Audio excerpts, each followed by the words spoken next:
bobo ka pa, daanin mo sa sipag. Bobo ka pa eh. Daanin mo sa sipag. Tama mali? Pag matalino ka na, pwede ka na maging tamad. Matalino ka naman eh. Madadaan mo na sa diskarte yan, pwede ka na maging smart, correct? Pag hindi ka pa smart, daanin mo muna sa sipag. Ano yung pet peeve ko? Ask me what? Bobo ka na, tamad ka pa? Nagsisimula ka, hindi ka pa magaling. And it's okay. Wala namang nagsimula ng magaling. Nung nagsimula kami, banurin kami. Pero dinadaan namin nun sa sipag. Kapag hindi ka magaling magbenta pa, kasi kailangan mo pang pag-aralan, talo mo yung magaling magbenta kung marami kang kausap. Promise ko to. Pag marami kang kausap, kaya mong talunin yung magaling magbenta na walang kausap. So kung hindi ka pa magaling, hanap ka ng maraming kausap, di ka pa magaling eh. Pwede ba mag-real talk? Ito medyo masakit ha. Pag tinama, huwag na masyadong magalit sa akin.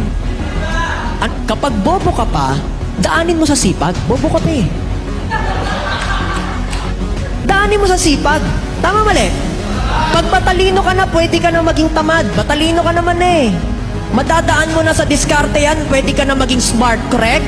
Pag hindi ka pa smart, daanin mo muna sa sipag. Ano yung pet peeve ko? Ask me what? Bobo ka na, tamad ka pa?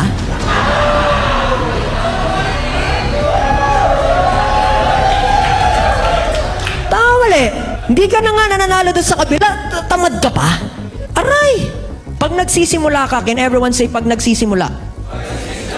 Daanin mo na sipag. Kami no, yung mga medyo ito, yung mga tenured na, yung mga tenured na taas ang kamay, yung mga matatanda na in short. Walang tenured dito na magsasabi na, alam mo, nung nagsimula ako dito, ang galing ko na agad. Lahat kami dumaan sa sipag, promise. Alala ko yung araw-araw kami pumapasok. Guys, wait lang, alis na ako. Bakit? May appointment ako. Kayo Zoom meeting na lang, late pa? Sorry. Nadadala lang po. Nagsisimula ka, hindi ka pa magaling. And it's okay. Wala namang nagsimula ng magaling. Nung nagsimula kami, banurin kami. Pero dinadaan namin nun sa sipag.